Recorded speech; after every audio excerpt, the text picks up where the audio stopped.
చేయించినటువంటి పెద్ద తలకాయలు ఏం లేవు, చేసిన సిఐలు మంచోళ్లే. డెడ్ బాడీని వేసుకొని ఊరంతా రేపొద్దున మీ పిల్లల్ని ఎవరైనా, నేను అదే అంటున్నా, బండి సంజయ్ కొడుకుని భగీరథని ఒక పాపని పోక్సో కేసులో ఉన్నాడని ఈ విధంగా చేస్తుంటే మీ మీడియా అలాగే రియాక్ట్ అయ్యేదా? అతను కూడా నిందితుడే కదా, అతని మీద ఇంకా విచారణ కొనసాగుతుంది కదా. మరి మీ మీడియా కూడా ఇలాగనే ఎన్కౌంటర్ చేసేయండి, చంపి బూడిద చేసేయండి అని చెప్పి అంటుందా? మీ మీడియా అంటుందండి?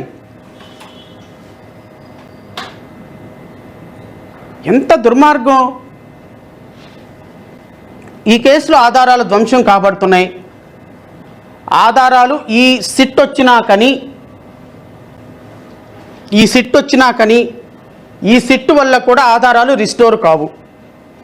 ఎందుకంటే 1 month బ్యాక్ జరిగినటువంటి మర్డరు 1 month తర్వాత ఈ రోజు వరకు not even single piece of material evidence were collected, was not collected. Not even a single piece of material evidence. How do they sustain arrest tomorrow before a magistrate? I don't know.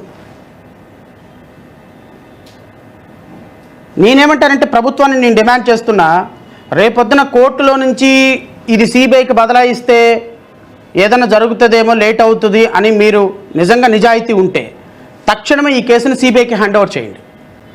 నేను Jaibhimrao party నుంచి, Jaibhimrao bath party నుంచి నేను demand చేస్తున్నా, మా party నుంచి ఈ కేసును సిబిఐకి హ్యాండ్ ఓవర్ చేయండి. సిబిఐ హ్యాండ్ ఓవర్ చేయండి. హైకోర్టు జడ్జికి, చీఫ్ జస్టిస్ గారికి లెటర్ రాయండి. ఒక జడ్జి గారి నేతృత్వంలో ఈ యొక్క ఇన్వెస్టిగేషన్ జరగాలి. మీ పోలీసులతోటి నడవదు. మీ పోలీసులు ఇన్వాల్వ్ అయి ఉన్న ఈ కేసులో, మీ పోలీసులు ఇన్వాల్వ్ అయిన ఈ కేసులో పోలీసులకి ఏ విధమైనటువంటి ఎగ్నెస్ట్గా ఎవిడెన్స్ కలెక్ట్ కాబడదు.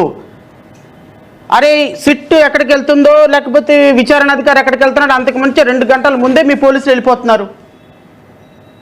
ఎందుకంటే ఎక్కడెక్కడ ఏముందనేది మీకే తెలుసు కదా. టాస్క్ ఫోర్స్ వాళ్ళు ఎందుకు వచ్చారు? వేరే ఊరోళ్ళు వచ్చి డెడ్ బాడీని మానిపులేట్ చేయడానికి వేరే ఊళ్ళు సిఐలకి ఎవరు అప్పచెప్పారు? ఎంత జరుగుతుంటే సిపి ఏమి నిద్రపోతున్నాడు? టాస్క్ ఫోర్స్ వాళ్ళు అడుగు తీసి అడిగల పొద్దున్నే కాఫీలో, సార్ కాఫీలో షుగర్ లేదు సార్, ఉట్టి కాఫీ తాగుతున్నాను సార్, తమరు పర్మిషన్ ఇస్తే తాగుతాను సార్ అని టాస్క్ ఫోర్స్ సిఐలు, ఏసీపీలు, కమిషనర్కి ఫోన్ చేసి అడుగుతారు.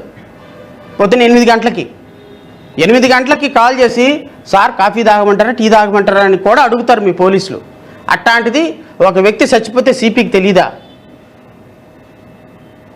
తెలీదండి? నెల రోజులు డాట్ బ్యాడ్ గురించి తెలిస్తే సిపికి తెలియకుండానే జరిగిపోయిందా మొత్తం? కాబట్టి నిజాలు బయటికి రావాలి. పౌర సమాజం రెస్పాండ్ అవ్వాలి.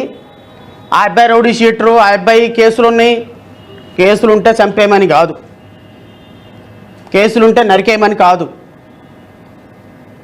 ఎవడు మీ ఉడత ఊపులకి ఎవడు భయపడ్డా. నేను చెప్తున్నా, we are living in a democratic country. పౌర సమాజం ఖచ్చితంగా ఇలాంటి బ్రూటల్ యాక్టివిటీస్కి సహకరిస్తుంది. ఆ కూలి మీడియా వాళ్ళకి అమ్ముడుపోయినంత మాత్రాన అందరికి అమ్ముడుపోవు. వాళ్ళ అమ్మా నాన్న న్యాయం జరిగిపోయింది మాకన్నంత మాత్రాన న్యాయం జరిగినట్టు కాదు. ఇక్కడ కూర్చున్న ఏ జర్నలిస్టులైనా రేపొద్దున పోలీసులు తీసుకెళ్ళి చెత్త కొట్టిటు కట్టి ఆ విధంగా చేస్తే అప్పుడు then you people will came to know what is a fundamental right. అప్పుడు అడుస్తారు, గో మాకు దెబ్బ తగిలింది, మాకు అన్యాయం జరిగిందని.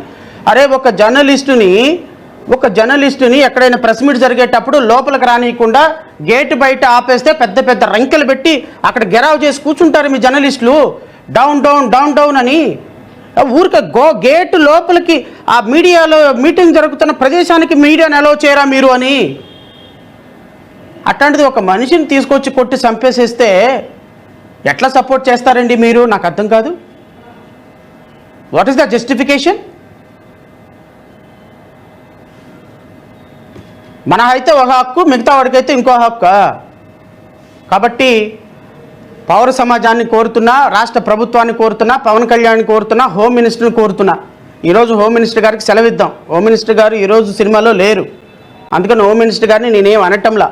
హోమ్ మినిస్టర్ గారికి పాపం ఆవిడ చాలా బాధపడుతున్నారు, లా అండ్ ఆర్డర్ ఈ విధంగా అయిపోయిందని. హోమ్ మినిస్టర్ గారికి ఈ ప్రెస్ మీట్లో ఆవిడకి ఈరోజు ఒక్కరోజు సెలవిద్దాం. మళ్ళీ రేపొద్దున ఆవిడకి స్కూల్ ఉంటుంది, అందులో డౌట్ లేదు. ఆవిడకి క్లాసులు ఉంటాయి, ఆవిడకి స్కూల్ ఉంటుంది, ఆవిడకి నిరవధికమైన క్లాసులు ఉంటాయి. ఆవిడ స్కూల్కి రాకుండా, స్కూల్లో మార్కులు తెచ్చుకోకుండా, ఈ విధంగా ఫెయిల్ అయ్యి వాళ్ళ అమ్మానానికి చెప్పకుండా 10 మార్కులు వస్తే పక్కన 0 పెట్టుకుని వచ్చి, దొంగ సంతకాలు పెట్టుకుని వచ్చి ప్రోగ్రెస్ రిపోర్ట్ రాష్ట్ర ప్రజలకు సబ్మిట్ చేస్తుంది కదా.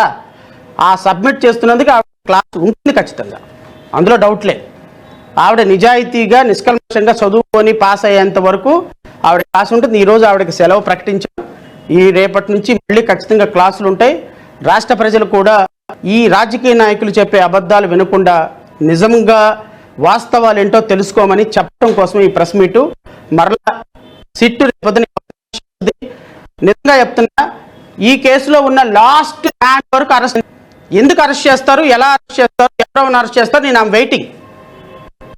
ఒక అరెస్ట్ చేయలేదు అనుకో, పేరుతో సహా అతని ఇన్వాల్వ్మెంట్తో సహా నేను ప్రెస్ ముందు చెప్తా.